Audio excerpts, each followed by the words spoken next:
بزرگوں اور پیارے بھائیوں، اللہ کی بڑی نعمتوں میں سے جو بڑی نعمت ہم کو ملی ہے وہ اللہ تعالیٰ کا دین ہے، اور وہ دین بھی پورا کر کے دیا ہے، اور ایسا دیا ہے جو مٹے گا نہیں، منسوخ نہیں ہوگا، بلکہ یہ باقی رہے گا۔ جی ہاں، اللہ سے صحیح تعلق پیدا کرنے کے لیے دین ہوتا ہے کہ بندوں کا تعلق اللہ تعالیٰ سے صحیح ہو جائے۔ بندوں کا تعلق بندگی کا ہوتا ہے، کوئی رشتہ داری کا نہیں ہوتا۔ اللہ اپنی ذات میں اکیلا ہے، وحدہ لا شریک لہ، اس کے جیسا کوئی نہیں ہے۔ بندوں کا تعلق اللہ تبارک و تعالیٰ سے بندگی کا ہوتا ہے کہ اس نے اپنی بندگی اور عبادت کے لیے پیدا کیا ہے، یہی تعلق ہے۔ اور یہ عبادت یہ اللہ تعالیٰ کا حق ہے ہمارے اوپر۔ دنیا کو اللہ نے حقوق ادا کرنے کی جگہ بنایا ہے کہ یہاں حقوق آئیں گے اور حقوق قائم ہوں گے آپس میں، اور ان حقوق کی ادائیگی یہاں ہوگی، اس کا بدلہ آخرت میں دیا جائے گا۔ انسان کو پتہ نہیں ہوتا کہ کیا کیا حق ہے، اس کو تو اپنی حاجتیں معلوم ہیں بس۔ ہر جاندار کو اپنی حاجت کا احساس ہوتا ہے، بھوک ہے، پیاس ہے، دوسری حاجتیں ہیں، تو حاجتوں کا احساس ہوتا ہے۔ حاجتوں کا احساس ہونا یہ جاندار ہونے کی علامت ہے کہ ہر جاندار کو اپنی حاجت کا احساس ہوتا ہے۔ مثلا بھوک ہے، پیاس ہے، تھکن ہے، بیماری ہے وغیرہ، تو اس کا احساس ہر جاندار کو ہوتا ہے، اس لیے ہر جاندار اپنی تدبیر کرتا ہے۔ جی ہاں، تو یہ مزاج ہے، اس لیے حاجتیں معلوم ہیں، راحتوں کی ضرورت محسوس ہوتی ہے، لیکن اصل مقصد زندگی کیا ہے اس کی خبر نہیں ہوتی کہ مجھ کو اللہ تعالیٰ نے کیوں پیدا کیا ہے۔ تو جو پیدا کرے گا وہ مقصد پیدا کرنے کا بتاوے گا، دوسرا نہیں بتا سکتا، دوسرا بتا ہی نہیں سکتا۔ جو پیدا کرے گا وہ بتاوے گا کہ یہ مقصد ہے۔ ہر کام میں کہ جو کوئی چیز ایجاد کرتا ہے تو وہ بتاوے گا کہ ایجاد کرنے کا یہ مقصد ہے، یہ دوا اس کام کے لیے ایجاد ہوئی ہے، یہ چیز اس کام کے لیے ایجاد ہوئی ہے۔ ہاں، جو چیز ایجاد کرتا ہے وہ اس کا نفع بھی بتاتا ہے، اس کا طریقہ استعمال بھی بتاتا ہے، اس کا مقصد بھی بتاتا ہے۔ اللہ تعالیٰ نے ہم کو ایجاد کیا ہے۔ ایجاد کا مطلب یہ ہے کہ ہم نہیں تھے، ہم کو وجود دیا۔ ہم نہیں تھے، ہاں، کوئی نہیں تھا۔ کان اللہ ولم یکن شیء، ایک اللہ ہے، وہی تھا، وہی ہے، اور کوئی نہیں تھا۔ صرف اللہ کی ذات تھی واجب الوجود، اور کوئی نہیں تھا۔ پھر اللہ تعالیٰ نے کائنات بنائی ہے، زمینوں کو، آسمانوں کو، سمندروں کو، پہاڑوں کو، مختلف مصلحتوں کے لیے، مختلف نفعوں کے لیے، مختلف ضرورتوں کے لیے یہ سب چیزیں پیدا کی ہے، اور پیدا کر کے ہم کو بتایا کہ ان چیزوں کو تمہارے لیے پیدا کی ہے، اور ان چیزوں کو تمہارے کام میں بھی لگایا ہے۔ ہاں، تم کیا استعمال کرو گے، میں خود ان کو تمہارے کام میں لگاتا ہوں، کیونکہ انسان تو کمزور پیدا ہوا ہے، تو یہ ان چیزوں سے کیا کام لے گا اور ان کو کیا کام بتاوے گا۔ اس لیے اللہ تعالیٰ نے ان چیزوں کو بنایا، اور ہماری کیا کیا ضرورتیں ان سے وابستہ ہے اس کاموں میں ان کو لگا دیا۔ یہ بات ہے، اور یہ اللہ کے کرم کی بات ہے۔ ورنہ کوئی مانگنے نہیں گیا تھا کہ ہم کو یہ چاہیے، یہ چاہیے، کوئی مانگنے نہیں گیا، ان کا وجود ہی نہیں تھا، یہ کیا مانگتے؟ ان کو ہی اللہ نے وجود دیا ہے۔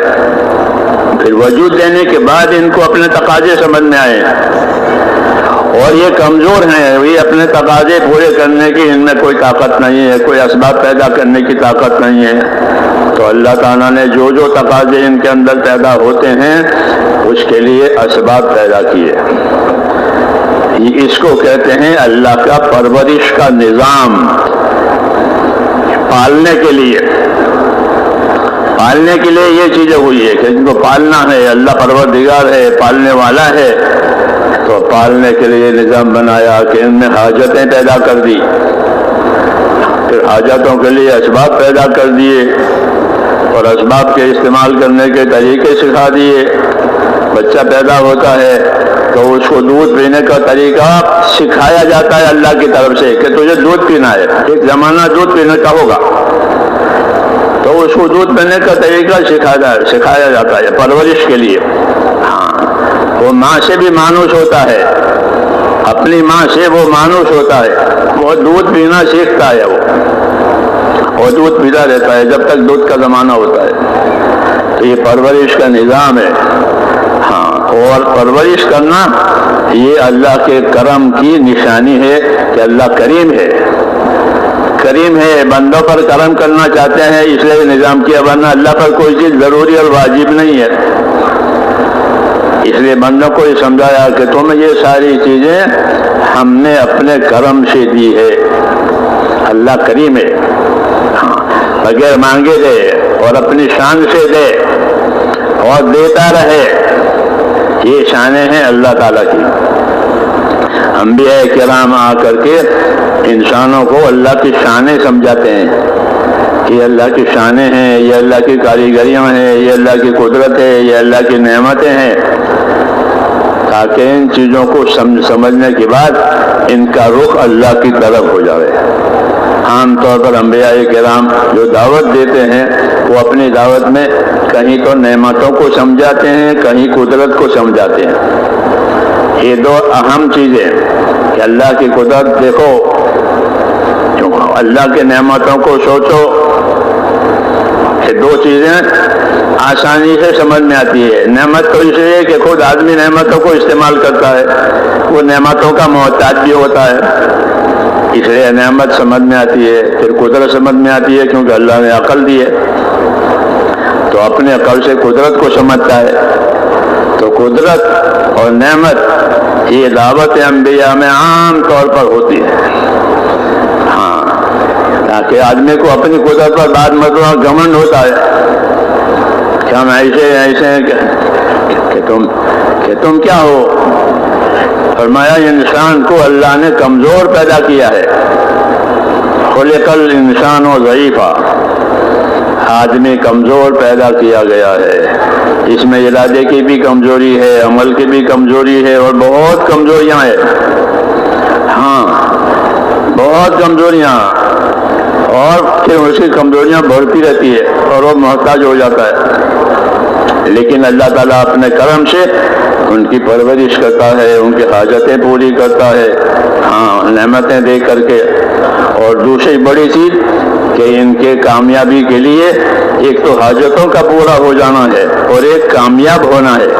یہ دو چیزیں الگ الگ ہیں. حاجتوں کا پورا ہونا ہر جاندار کے ساتھ ہے. ہر جاندار کی حاجتیں ہوتی ہیں اور ہر جاندار کی حاجت کو اللہ ہی پوری کرتا ہے. بڑی بڑی مچھلیاں سمندروں میں ہیں, بڑے بڑے جانور جنگلوں میں ہیں, ان کی حاجت کون پوری کرتا ہے؟ کہ اللہ پوری کرتا ہے. وہ اپنی روزی اٹھائے نہیں پھرتے. اللہ کہتے ہیں کہ دیکھ لو یہ جانوروں کو کہ وہ اپنی روزی اٹھائے نہیں پھر رہے ہیں. آپ تو ناشتہ لے جاتے ہیں, توشا لے جاتے ہیں, جی ہاں, وہ اپنی روزی اٹھائے نہیں پھرتے. تو ان کو روزی کون دیتا ہے؟ کہ ان کو روزی ان کا پیدا کرنے والا دیتا ہے. ان کی پرورش کا نظام ہے. تو ایک نظام میرے دوستو ظاہری پرورش کا ہے, جیسے حاجتیں پوری ہو جاویں, راحتیں ہو جاویں, کام چلے. دوسری پرورش وہ مقصد زندگی کے لیے ہے کہ زندگی کے مقصد کے لیے پرورش کرنا. ایک زندگی ضرورت کے لیے پرورش کرنا, ایک زندگی کے مقصد کے لیے پرورش کرنا. کہ ان کو اللہ تعالیٰ نے کیوں زندگی دی ہے؟ انسانوں کو اور اسی طرح زمین پر جناتوں کو. یہ دو مخلوق ہیں. اس مخلوق سے اللہ مخاطب ہے, ان دونوں سے اللہ مخاطب ہے. یا معاشر الجن والانس, او انسانوں اور جناتوں کے گروہ.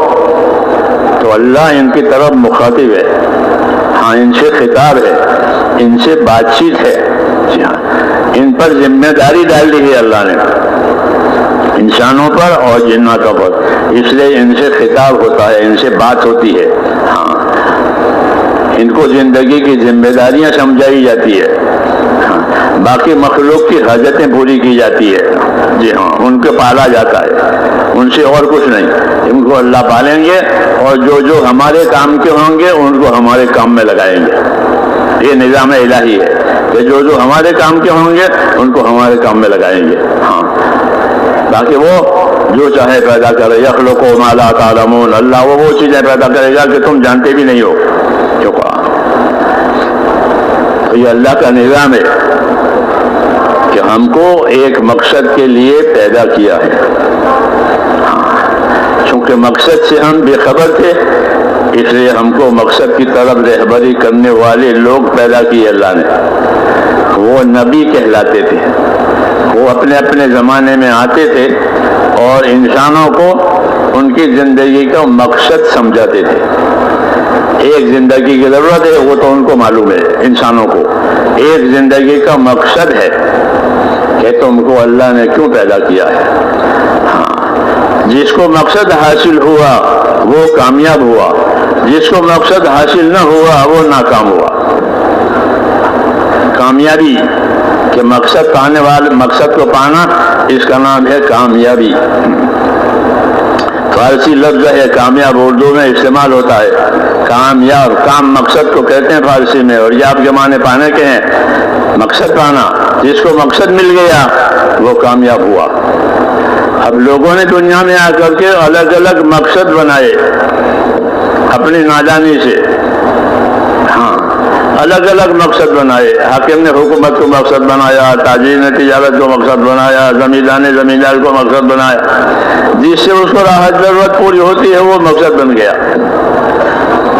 ہاں, اس کو کہتے ہیں اپنے راستے سے بھٹکنا. یہ اپنے راستے سے بھٹکنا ہے. نادان ہے انسان, اس کو پتہ نہیں ہے. تو حاکم نے حکومت لے کر دعویٰ کر دیا کہ میری حکومت ہے, میرا مقصد یہی ہے. زمینداروں نے یہ کہا ہماری زمین ہے. جی ہاں, لیکن اللہ تعالیٰ کو معلوم ہے کہ یہ چیزیں ان کی ضرورت کی ہے, ان کے مقصد کی نہیں ہے. مقصد اور ضرورت کی چیزوں کا فرق یہ ہے کہ جو چیزیں ضرورت کی ہوتی ہیں وہ موت تک ساتھ دیتی ہے. جو چیز موت تک ساتھ دے اور موت پر وہ سلسلہ ختم ہو جاوے اس کو ضرورت کہتے ہیں. ہاں, جب موت آئی تو ضرورت کی چیزوں کا سلسلہ ختم. مال کا سلسلہ ختم, رشتہ داری کا سلسلہ ختم, وطن کا سلسلہ ختم. یہ سب ضرورت. موت پر ضرورتوں کا خاتمہ ہو جاتا ہے. ہاں, کہ یہ زندگی کی ضرورتیں تھیں, یہ ختم ہو گئی.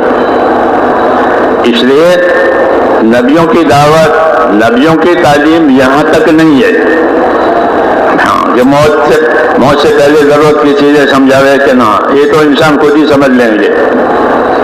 ان کو وہ بات سمجھاتے ہیں کہ زندگی میں ان کو مقصد پر, ان کی زندگی مقصد پر گزرے اور اس مقصد کو لے کر کے وہ اپنی قبروں میں بھی جاوے. ہاں, اور اپنی قبروں میں وہ کامیابی دیکھے, آخرت میں بھی کامیابی دیکھے. اس لیے نبیوں کی دعوت میں سب سے بڑا موضوع اور سب سے بڑی چیز آخرت ہوتی ہے. ہاں, اللہ نے نبیوں کو آخرت بنانے کے لیے خاص کیا ہے. آخرت کی دعوت کے لیے ان کو خاص کیا ہے. آخرت بنانے کی تعلیم کے لیے ان کو خاص کیا ہے. انا اخلصناہم بخالصۃ ذکر الدار, یہ انبیاء کے بارے میں فرمایا گیا ہے. انا اخلصناہم بخالصۃ ذکر الدار, کہ ان حضرات کو ہم نے آخرت کے معاملے میں خاص طور سے ان کو صلاحیت دی ہے, ان کو اس کی دعوت دی ہے. اس لیے میرے دوستو، انبیاء کرام کی دعوت میں اصل چیز آخرت ہوتی ہے کہ آدمی اپنی دنیا سے آخرت بناوے. یہ دعوت ہے اللہ کی کہ اپنی دنیا سے آخرت بناؤ.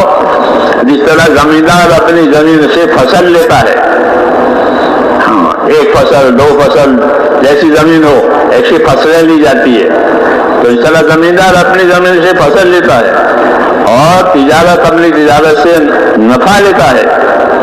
ایسے مسلمان اپنی آخرت سے، اپنی دنیا سے آخرت کمائے. اس کی دعوت ہے کہ اپنی دنیا سے آخرت بناؤ.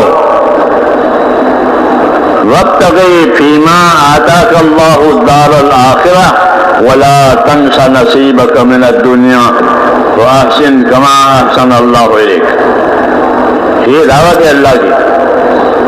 کیا دعوت ہے؟ کہ اپنی دنیا سے اپنی آخرت بناؤ. جس طرح زمین سے فصل لیتے ہو، تجارت سے نفع لیتے ہو، محنت کر کے مزدور مزدوری لیتا ہے، تم اپنی دنیا سے اپنی آخرت بناؤ. یہ سب سے بڑا موضوع ہے اور سب سے بڑا مقصود ہے انبیاء کرام علیہ السلام کی دعوت میں، ان کی تعلیم میں، کہ انسان اپنی دنیا سے اپنی آخرت بنائے. آپ نے فرمایا الکیس من دان نفسہ وعمل لما بعد الموت، کہ باہوش آدمی وہ ہے، سمجھدار آدمی وہ ہے جو اپنی ذات پر قابو کرے اور موت کے بعد جو عمل کام آوے وہ آج کر لے. آج کر لے اس لیے ہے کہ جب تک موت نہ آئی دنیا دارالعمل رہے گی. یہ دارالعمل ہے.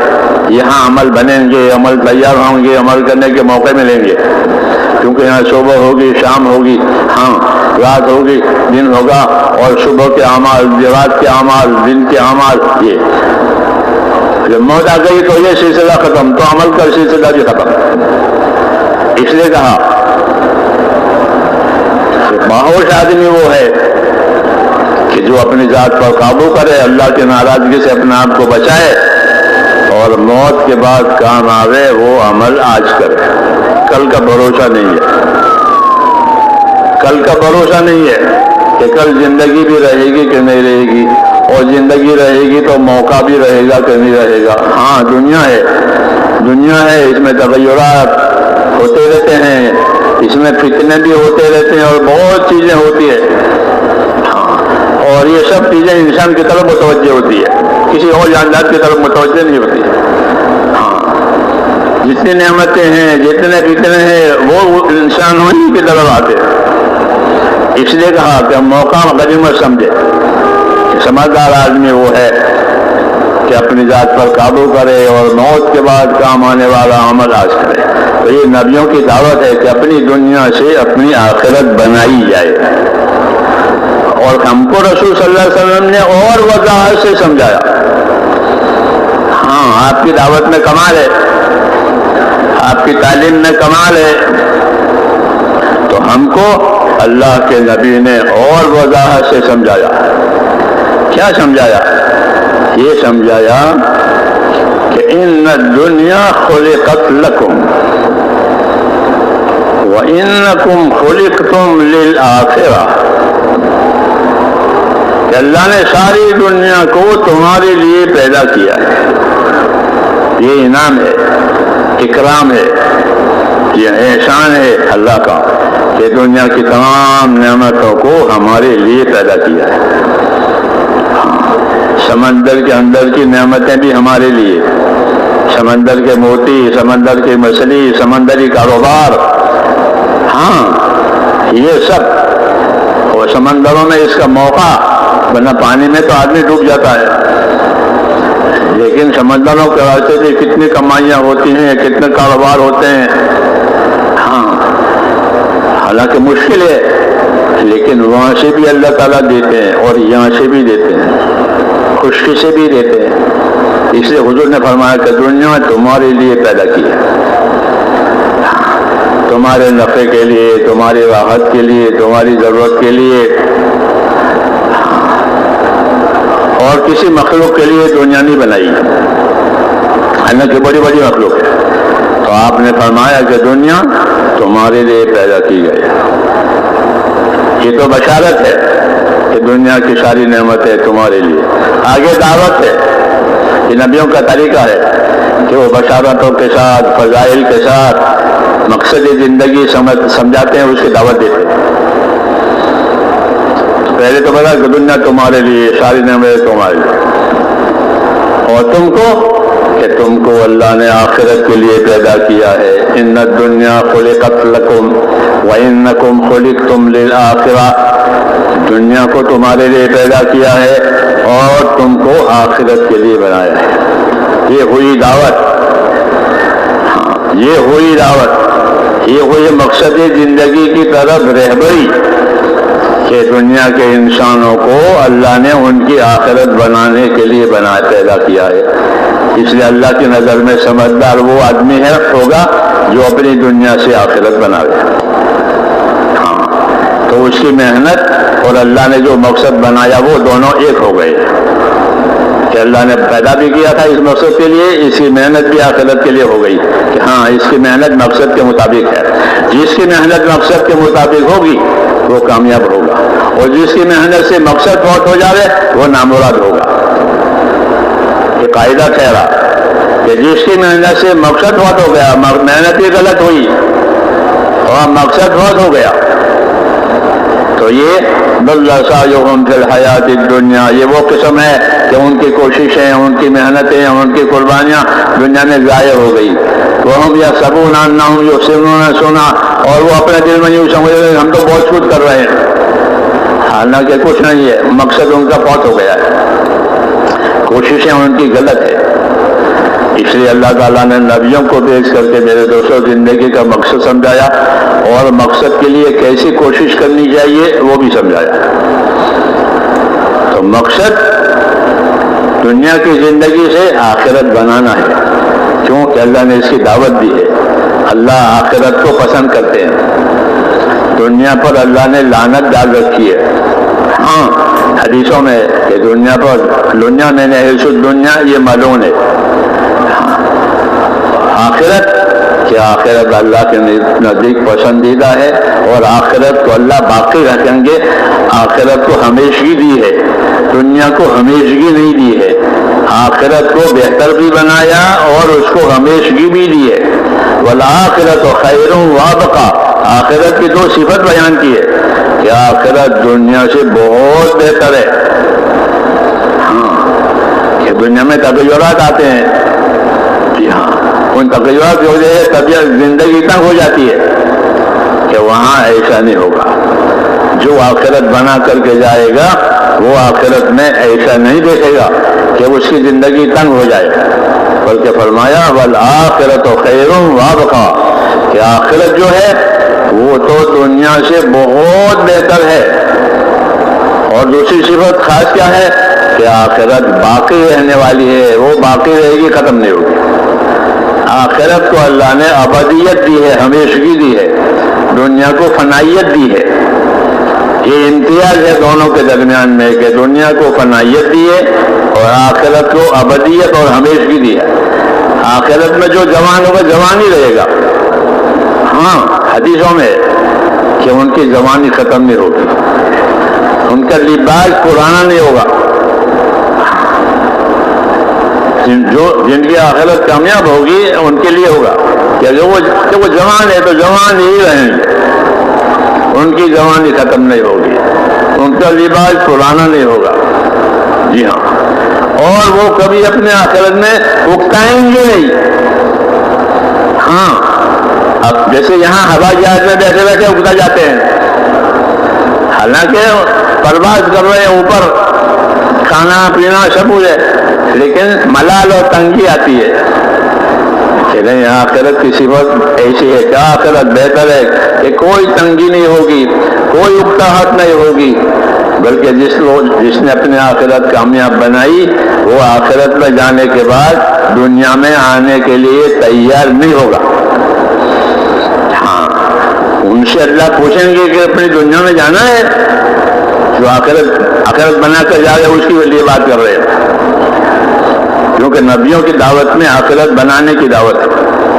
تو پوچھیں گے کہ دنیا میں جانا ہے, اپنے بیوی بچوں سے ملنا ہے, تو چونکہ اس کی آخرت کامیاب ہوئی ہے تو کہنا مجھے نہیں جانا, بیوی بچے سب یہیں آ جائیں گے, جیسے میں آ گیا ہوں وہ بھی آ جائیں گے, ان کے پاس نہیں جانا ہے. لا یبغون عنہا حولا, کہ وہ وہاں سے واپس آنا نہیں چاہیے. کیوں کہ وہ بہتر بھی ہے اور باقی رہنے والے بھی ہے. دنیا میں بہتری بھی نہیں ہے, وہ باقی رہنے والی بھی نہیں ہے. یہ تو اس لیے انبیاء کرام علیہ الصلوۃ والسلام کے ہاں اصل دعوت آخرت کی ہے, اور سمجھدار بھی وہ ہے جو آخرت کی طرف اپنے آپ کو متوجہ کرے.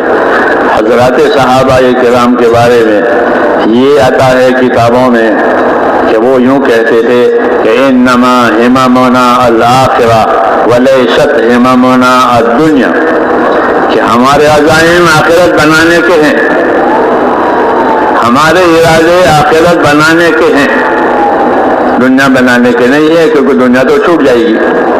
اس کو بنا کے کیا کریں گے, اس کو بنا کر کیا کریں گے, یا وہ چھوٹ جائے گی یا یہ چھوڑ کے چلا جائے گا, دونوں میں سے ایک بات ہو.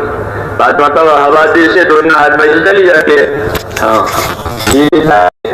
اور بعد میں دنیا والا ہی دنیا سے چلا جاتا ہے. تو دونوں طرف سے چھٹاوے, دونوں طرف سے چھٹاوے. اس لیے وہ حضرات یہ کہتے تھے کہ ہمارے عزائم آخرت بنانے کے ہیں. کہ دنیا جس کے بنے گی بنے گی, نہیں بنے گی, اپنے وقت پر سب کچھ ختم ہو جائے. جس کی بنی اس کی بھی ختم, نہیں بنی اس بھی ختم. اس لیے میرے دوستو, ایک تو دعوت ہوتی ہے انبیاء کرام کے ہاں اپنے آخرت بنانے کی, ہاں, اور اللہ بھی آخرت کو پسند کرتے ہیں. تريدون عرض الدنيا واللہ يريد الآخرہ اے واللہ يحب الآخرہ. تم دنیا کے سامان نظر کرتے ہو اور اللہ تو آخرت پسند کرتا ہے. تو ہماری نظر میں اور خدا کی پسندگی میں امتیاز کرنے کے لیے کہا ہے کہ تمہاری پسندگی کیا ہے اور اللہ کی نظر کیا ہے. تريدون عرض الدنيا واللہ يريد الآخرہ, تم دنیا کو پسند کرتے ہو اور اللہ آخرت کو پسند کرتے ہیں. اللہ تو وحدہ لا شریک ہے, اس کی جیسا تو کوئی ہے ہی نہیں. تو اس کی پسندگی ہے, اس کی پسندگی جیسے پسندگی کس چیز ہو سکتی ہے, یہ رہبری کی ہے. تو ایک مضمون اور ایک چیز انبیاء کرام علیہ السلام کی دعوت میں وہ یہ ہے کہ اپنی دنیا سے اپنی آخرت بناؤ, وہی سمجھداری کی بات ہے. پھر آخرت بنانے کے لیے کیا دیا ہے, تو جیسے دنیا میں گزارے کے لیے اسباب پیدا کیے ہیں اللہ نے, جتنے اسباب ہیں دنیا کے وہ گزارے کے کہلاتے ہیں. یعنی آدمی اس میں رہ کر گزر جائے گا, حاکم حکومت میں رہ کر گزر جائے گا, تاجر تجارت میں رہ کر گزر جائے گا. اس طرح سب سمجھ لو کہ جتنے اسباب ہیں جس کو لوگ ترقی کے اسباب سمجھتے ہیں وہ تو گزارے کے اسباب ہیں. وہ گزارے کے اسباب ہیں, ترقی کے اسباب نہیں ہیں. ہاں, ترقی کے اسباب ہوتے تو وہ حادثے میں جاتے اور یہ اپنے یہ نہ چھوڑتا, لیکن وہ ترقی کے اسباب نہیں ہے. بلکہ فرمایا انما هذه الحیات الدنیا متاع, کہ دنیا کا یہ سارا سامان یہ تو گزارے کا سامان ہے. کھایا ختم ہو گیا, پہنا پرانا ہو گیا, استعمال کیا تو پھر وہ کمزور ہو گیا, یہ گزارے کے اثرات پڑتے ہیں. انما هذه الحیات الدنیا متاع, یہ دنیا تمہارے گزارے کا سامان ہے, اس میں تم گزر جاؤ گے اور وہ پرانی بھی ہو جائے گی, پھٹ بھی جائے گی, ٹوٹ بھی جائے گی. تو یہ گزارے کا سامان ہے. والآخرت یہ گزارے کے لیے نہیں, انما هذه الدنیا متاع. اور آخرت, کہ آخرت تو ان لوگوں کے لیے ہے جو اپنی جانی مالی صلاحیتوں کو حق پر لگاوے, اپنی جانی مالی صلاحیتوں کو جو حق پر لگاوے ان کے لیے ہے آخرت. یہ ہم کو رہبری دی ہے کہ آخرت کس کے لیے ہے, کہ جو اپنی جانی مالی صلاحیتوں کو آخرت پر لگاوے. اس لیے دعوت آخرت بنانے کی ہے کہ اپنی دنیا سے اپنی آخرت بناؤ. پہلا سبب اپنی دنیا سے آخرت بنانے کا وہ ایمان ہے، اللہ سے تعلق ہے، کہ اللہ سے تعلق پیدا کرو بندگی کا، کیونکہ بندگی اور عبادت یہ اللہ کا حق ہے ہم پر، کہ حدیثوں میں کہ اللہ کا حق ہے کس پر؟ کہ بندوں پر۔ وہ کیا حق ہے؟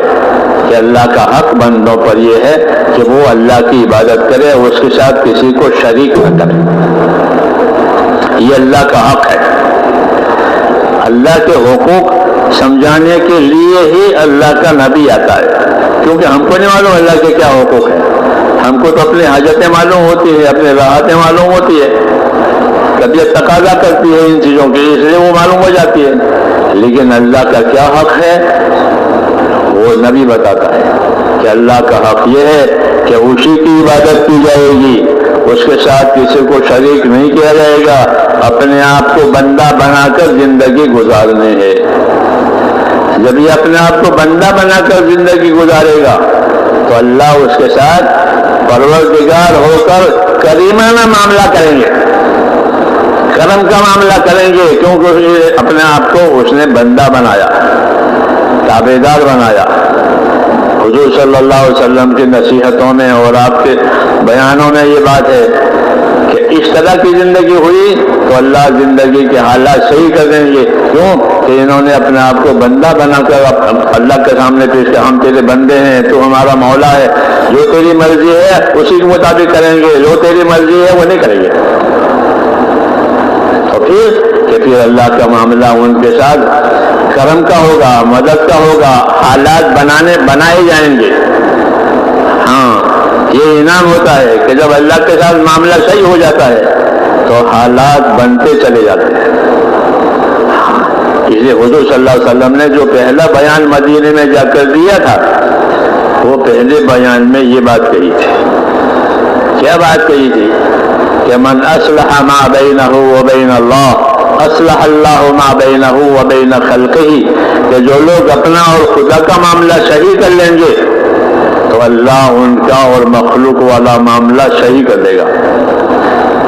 اب دنیا کی کسی مخلوق کے ساتھ ان کا بگاڑ نہیں ہے، بلکہ اللہ حالات کو ہموار اور حالات کو صحیح کریں گے ہر ایک کے ساتھ۔ کس بنیاد پر؟ کہ انہوں نے اپنا معاملہ اللہ سے صحیح رکھا۔ تو ہم اس کے ذمہ دار ہیں میرے دوستوں کہ ہم اپنا معاملہ اللہ تعالیٰ سے صحیح رکھیں۔ اسی کی تعلیم ہے اور اسی کی دعوت ہے، اسی کی رہبری ہے کہ ہمارے معاملات اللہ تعالیٰ کے ساتھ صحیح ہو جائیں۔ تو اللہ تعالیٰ کے ساتھ معاملہ صحیح ہونے کے لیے کہ ایک تو اللہ کی ذات پر ہمارا یقین آوے کہ جو ہوگا وہ اللہ سے ہوگا، اللہ کے غیر سے کچھ نہیں ہو سکتا، نفع ہو، نقصان ہو، عزت ہو، ذلت ہو، بیماری ہو، تندرستی ہو، ہاں کوئی حالات ہو، کوئی چیز ہو، جو کچھ ہوگا وہ اللہ سے ہوگا۔ ساری کائنات اللہ کے قبضے میں ہے، تو نفع کی حالت ہو، نفع نقصان کی حالت، اس کا یقین بھی پہلے اپنا یقین صحیح کرنا کہ جو ہوگا وہ اللہ سے ہوگا، اللہ کے غیر سے کچھ نہیں ہوتا۔ اللہ کا علم بہت بڑا ہے، وہ سب کچھ جانتا ہے، قدرت بہت بڑی ہے، وہ اپنے قدرت سے سب کچھ کر سکتا ہے۔ اس لیے اصل معاملہ اللہ تعالیٰ کے ساتھ ہے کہ اپنا معاملہ اللہ تعالیٰ کے ساتھ صحیح کرو، کہ ایک تو اللہ کے ساتھ صحیح یقین کہ جو اللہ چاہے گا وہ ہوگا، جو اللہ نہیں چاہے گا وہ ہوگا نہیں ہوگا۔ دوسرا کہ اللہ راضی ہوگا تو سارے حالات بنیں گے، اللہ ناراض ہوگا تو کوئی حل نہیں بنے گا۔ اچھے حالات والے اسباب بھی ڈالیں گے، لیکن اللہ ناراض ہے تو ان اسباب میں بھی حالات بگڑ جائیں گے، کیوں کہ اللہ ناراض ہے۔ اور اللہ راضی ہے تو کہ آگ میں بھی باغ بناوے اور پانی میں بھی راستہ بناوے اور دشمن کو بھی دوست بنا دے۔ ہاں، کیوں؟ اللہ راضی ہے۔ تو اللہ راضی ہونے سے حالات بنتے ہیں، اللہ کے ناراض ہونے سے حالات بگڑتے ہیں۔ یہ انبیاء کرام کی دعوت میں ہے کہ حالات کا تعلق دنیا کے اسباب سے نہیں ہے کہ مال ہوگا تو حالات بن جائیں گے، اقتدار ہوگا، عہدہ ہوگا، فوج ہے، لشکر ہے، سامان ہے، اس سے حالات بننے کے نہ۔ اسے نہیں. مولانا محمد یوسف صاحب رحمۃ اللہ علیہ اس بات کو اس طرح سمجھاتے تھے، فرماتے تھے کہ دنیا کے تمام اسباب اللہ کی قدرت کے سامنے ایسے ہیں جیسے آپ کے سامنے خالی برتن رکھے ہوئے ہوں، خالی پیالے رکھے ہوئے ہیں، خالی پلیٹیں رکھی ہوئی ہے ہمارے سامنے. کیا مطلب ہے؟ ان خالی برتنوں میں ڈالنے والا جو ڈالے گا اس سے یہ برتن بھر جائے گا. پیالیاں چائے کی رکھے خالی ہے، کپ ڈالنے والے نے دودھ ڈالا تو وہ دودھ سے بھر گئی، چھاچھ ڈالی تو وہ چھاچھ سے بھر گئی، پانی ڈالا پانی سے بھر گئی. یہ مثال دیتے تھے دنیا کے اسباب کے بارے میں کہ دنیا کے اسباب میں جو حال اللہ ڈالے گا وہ ہوگا. جیسے تم اب پیالی میں دودھ ڈالو تو پیالی دودھ سے بھر جائے گی، پانی ڈالو تو پانی سے بھر جائے گی. جیسے دنیا کی یہ چیزیں تمہارے سامنے ہے اور تمہارے تصرف سے وہ نتیجہ دیکھتے ہو، پانی ڈالا تو پانی سے بھر گئی، دودھ ڈالا دودھ سے بھر گئی. کہ ایسے تمام کائنات تمام اسباب اللہ کے سامنے ایسے ہیں کہ ان کائنات میں اللہ جو ڈالے گا وہ ہوگا. اللہ بیماری ڈالے گا تو بیمار ہو جائیں گے، تندرستی ڈالیں گے تو تندرستی ہو جائے گی، دشمنی ڈالیں گے تو ایک دوسرے کے دشمن ہو جائیں گے، محبت ڈالیں گے تو ایک دوسرے کی محبت ہو جائے گی. یہ سمجھایا گیا. یہ کیوں سمجھایا؟ تاکہ یہ سمجھ میں آئے کہ سارا مسئلہ اللہ کے ہاتھ میں ہے، کسی کے ہاتھ میں کچھ نہیں ہے. الا لہ الخلق والامر. یاد رکھو مخلوق بھی اللہ کی، فیصلہ بھی اللہ کا. اللہ کا فیصلہ اللہ کی مخلوق پر چلے گا، کوئی اس فیصلے کو روک نہیں سکتا یا بدل بھی نہیں سکتا. اللہ نے حیات کا فیصلہ کیا ہے تو حیات ملے گی، موت کا فیصلہ کیا ہے تو یہ موت آ گئی. یہ کہا کہ یاد رکھو مخلوق بھی اللہ کی، فیصلہ بھی اللہ کا. یہ باتیں میرے دوستوں کہلائی جاتی ہے اللہ کی شانیں. یہ اللہ کی شانیں ہیں تاکہ لوگ اللہ کو ان کی شانوں کے ساتھ پہچانیں. جی ہاں، اللہ کے اپنے کی شانیں ہیں، وہ شان مخلوق میں دکھائی دیتی ہے، وہ شان مخلوق میں دکھائی دیتی ہے. غریب بنانا، مالدار بنانا، یہ اللہ کی شان ہے.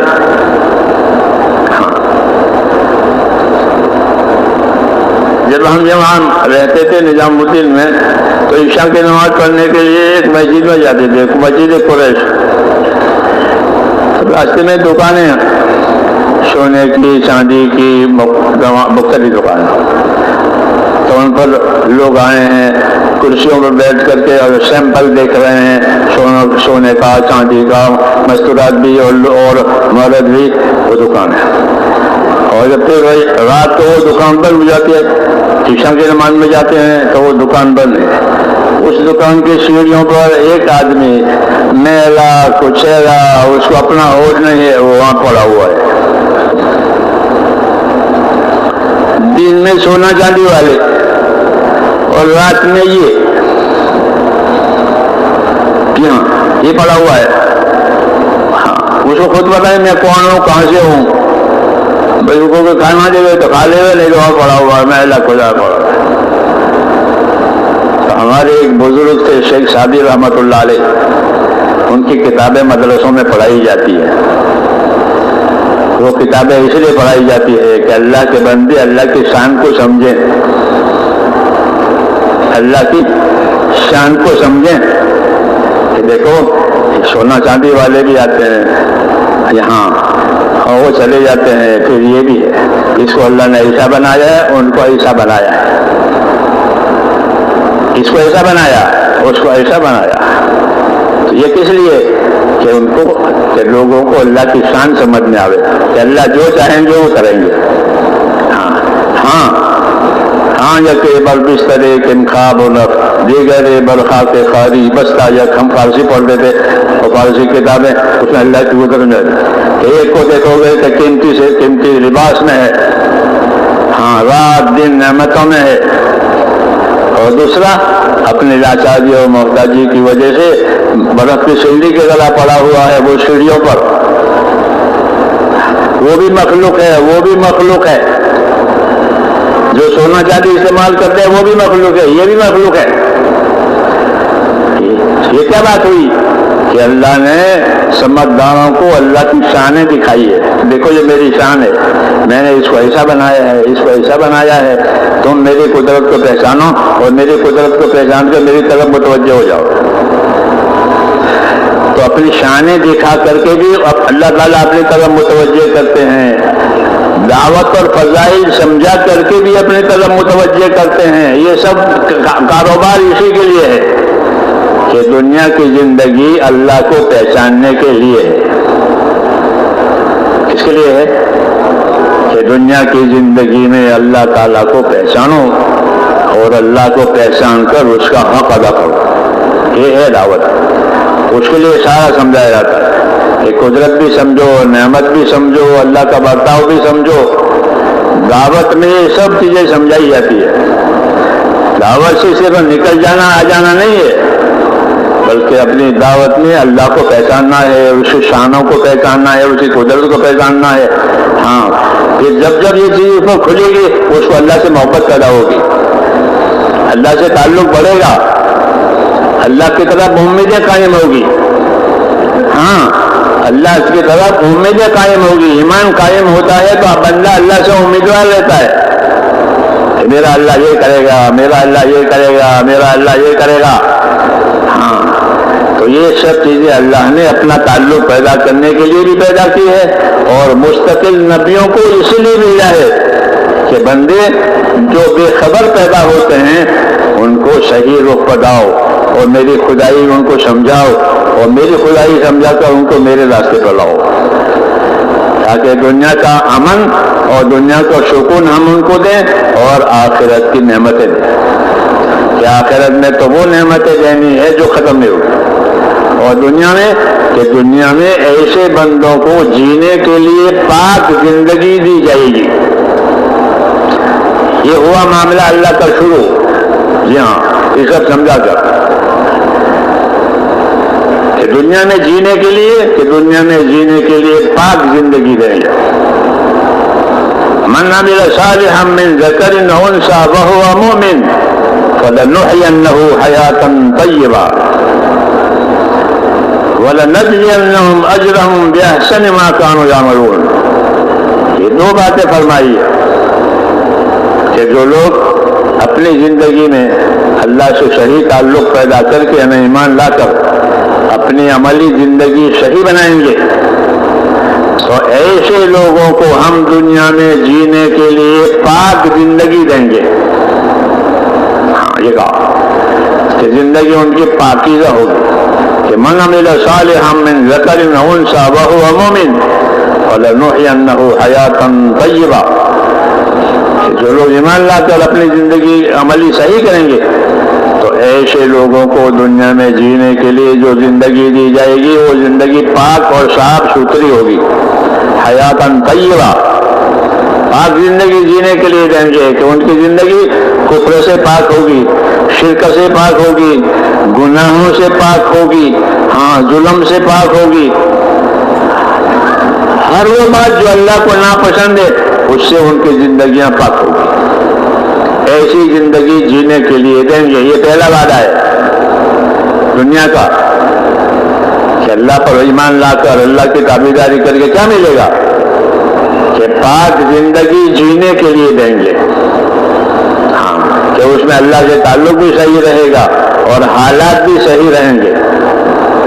دونوں حالات بھی صحیح ہو جائیں گے اور اللہ سے تعلق بھی صحیح ہو جائے گا. تو کہا کہ ہم ان کو جینے کے لیے پاک زندگی دیں گے کہ ان کی زندگی گناہوں سے، پریشانیوں سے، ہاں تنگیوں سے پاک ہوگی. ان کے تعلقات آپس کے صحیح ہو جائیں گے ایمان کی برکت سے. کہ ایمان جب قائم ہوتا ہے تو آپس کے تعلقات صحیح ہو جاتے ہیں. ایمان جب زندگیوں میں قائم ہو جاتا ہے تو آپس کے تعلقات صحیح ہو جاتے ہیں، پھر اغراض اور نفسانیت نکل جاتی ہے. ہاں، یہ وعدہ ہے اللہ تعالیٰ کا. کہ ایمان پر اللہ جینے کے لیے پاک زندگی رہیں گے. ان الذین آمنوا وعملوا الصالحات سیجعل لهم الرحمن ودا، کہ جو لوگ ایمان لائیں گے، عمل کا اہتمام کریں گے، اللہ ان کے درمیان میں محبتوں کا انتظام کریں گے. ان میں محبت قائم کی جائے گی. محبت اللہ کی بڑی نعمت ہے. محبت بڑی نعمت، بڑی طاقتور نعمت ہے. اس لیے کہا کہ ان کے اندر محبتیں قائم کر دی جائے گی. کہ محبت ایسی طاقتور چیز ہے کہ اس کے سامنے تمام چیزیں آسان ہیں. ہاں، محبت میں کوئی چیز کڑوی نہیں لگتی. ہاں، محبت ہے تو کوئی چیز کڑوی نہیں لگتی محبت کے دائرے میں، بلکہ کڑوی بھی میٹھی لگتی ہے کہ محبت ہے. جی ہاں، محبت کا تانبا سونا معلوم ہوتا ہے. جی ہاں، محبت اس کا کرشمہ ہی الگ ہے کہ محبت کی وجہ سے اتنے جلدی حالات بدل جاتے ہیں. موسیٰ علیہ السلام کو جب اللہ تعالیٰ نے پیدا کیا تھا تو وہ زمانہ تھا کہ فرعون نے قانون بنایا تھا کہ بنی اسرائیل کے خاندان میں جو بیٹا پیدا ہو وہ قتل کیا جائے، اور اس پر بڑی تیزی سے کارروائی ہوتی تھی. ہاں، کہ اس کی جو پولیس تھی وہ ایسے بچوں کو اٹھا لیتی تھی جیسے چیل مرغی کے بچے کو اٹھاتا، بالکل درگزر نہیں، بالکل چھوڑنا نہیں. ہزاروں بچے قتل ہوئے. اب موسیٰ علیہ السلام پیدا ہوئے، مشکل ہو گیا. ہاں، تو اللہ تعالیٰ فرماتے ہیں موسیٰ ہم نے تمہارے اوپر محبت ڈالی تھی، وَأَلْقَيْتُ عَلَيْكَ مَحَبَّةً مِّنِّي. کہ موسیٰ علیہ السلام سے بچنے کے لیے کوئی فوج آئی تھی موسیٰ علیہ السلام کو بچانے کے لیے. وہ تو غریب خاندان میں ہے، وہاں جو جب فوج آئی تو موسیٰ علیہ السلام کے بچنے کے لیے اور ان کو بچانے کے لیے اللہ کہتے ہیں موسیٰ میں نے تمہارے اوپر محبت ڈال دی تھی، وَأَلْقَيْتُ عَلَيْكَ مَحَبَّةً مِّنِّي. تاکہ تمہارا کام چلے. تو محبت ڈال کر حفاظت کی. ظالم بادشاہ کے ماحول میں، بادشاہ ظالم تھا، دشمن تھا، کھلا ہوا دشمن، تو اس کے ماحول میں ان کی حفاظت کے لیے اللہ نے محبت ڈالی. اب جو دیکھتا تھا اس کو محبت کر کے یہ بچہ ہے، یہ بچہ ہے، تو جو دیکھتا تھا اس کو محبت ہو جاتی تھی، جو دیکھتا تھا اس کو محبت ہو جاتی تھی. تو محبت کے سائے میں پرورش کرائی ہے. یہ قدرت ہے، کوئی فوج نہیں، کوئی لاؤ لشکر نہیں، کچھ نہیں، محبت. تو اللہ تبارک و تعالیٰ ایمان کی برکت سے دلوں میں محبت ڈالتے ہیں. ہاں، اس لیے مسائل آسان ہو جاتے ہیں. ان الذین آمنوا وعملوا الصالحات سیجعل لهم الرحمن ودا. جو لوگ ایمان لائیں گے، نیک اعمال کا اہتمام کریں گے، کہتے ہیں ان کے درمیان میں اللہ کہتے ہیں ہم محبتیں ڈالیں گے، اور محبتوں کی وجہ سے ان کے مسائل آسان ہو جائیں گے. ہاں، یہ نظام الہی ہے. مدینے کے لوگ دشمن تھے 2 گروہ میں، اور برسوں سے دشمن چلے آتے تھے.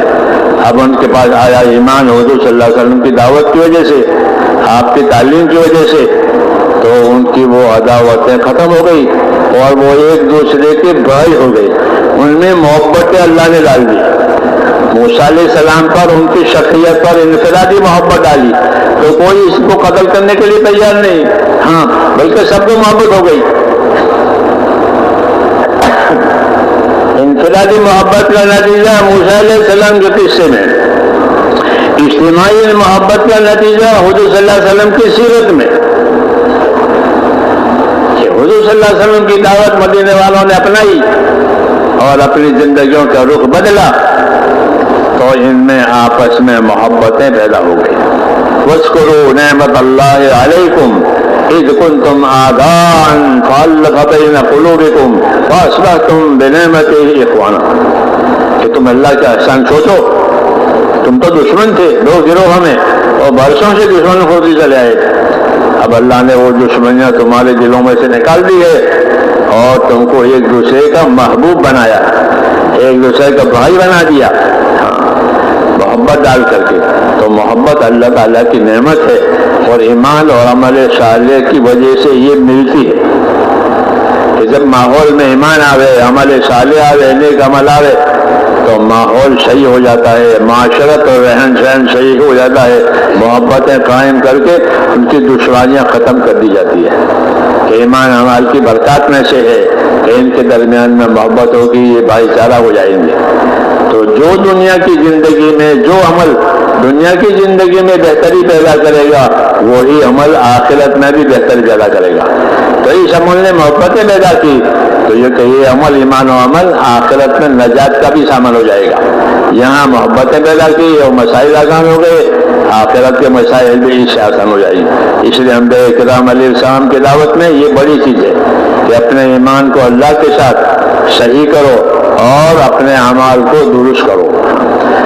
تو اعمال کی درستگی کی وجہ سے حالات کی درستگی ہوگی، یہ نظام ہے. اور اعمال میں اہم اللہ کی عبادت ہے. عبادت ہمارے پاس جانی بھی ہے، مالی بھی ہے. عبادت ہمارے پاس جانی بھی ہے اور مالی بھی ہے. اس لیے ایمان کا تقاضا اطاعت ہوتا ہے اور اطاعت میں ایک بات پہلی یہ ہوتی ہے کہ پہلے اپنی جان مال سے اپنے آپ کو اللہ کی عبادت کے لیے تیار کرو، اللہ کی عبادت کے لیے کرو. یا قوم اعبدوا اللہ ما لکم من الہ غیرہ. نبی کی دعوت ہوتی تھی کہ اے لوگوں اپنے آپ کو اللہ کی عبادت میں لگاؤ، تمہارے لیے خدا کے سوا کوئی دوسرا معبود نہیں، کوئی دوسرا کارساز نہیں. تو اللہ کی کارسازی دکھانے کے لیے کہ اللہ کی عبادت ہے. اللہ کی عبادت کی تاثیر یہ ہے کہ اللہ کی عبادت سے اللہ کی مدد متوجہ ہوتی ہے. اللہ کی عبادت سے اللہ کی مدد متوجہ ہوتی ہے. ایاک نعبد و ایاک نستعین، اے اللہ تیری ہی عبادت کریں گے اور تجھ ہی سے مدد لیں گے. یہ کلام ہے، اللہ کے سامنے التجا ہے کہ ہم تیری عبادت کریں گے اور تیری مدد لیں گے. تو یہ اصولی بات آئی کہ اللہ کی مدد لینے کا راستہ وہ اللہ کی عبادت ہے. کہ جب زندگیاں اللہ کی عبادت پڑے گی، عبادت پر زندگیاں پڑے گی تو پھر اللہ کی مدد کے راستے کھلیں گے. اور جب اللہ کی مدد کے راستے کھلیں گے تو پھر دنیا کی تنگیاں دور ہو جائیں گی اور حیات پاکیزہ ہو جائے گی. تو یہ کہا کہ پاک زندگی دیں گے. اس لیے میرے دوستوں پاک زندگی بنانے کے لیے ایک تو ایمان شرط ہے کہ اپنے اندر ایمان پیدا کرو، اللہ کا تعلق صحیح پیدا کرو. ایمان کی محنت سے ایمان بنتا ہے، ایمان کی محنت سے، ایمان کی دعوت سے اندر ایمان بنتا ہے، اندر یقین بنتا ہے، اندر خوف پیدا ہوتا ہے. اس لیے ہم کو ایمان کی دعوت کا بھی ذمہ دار بنایا اور ایمان کی وجہ سے عبادت کا بھی ذمہ دار بنایا اور ایمان کی وجہ سے ہم کو انصاف کا بھی ذمہ دار بنایا.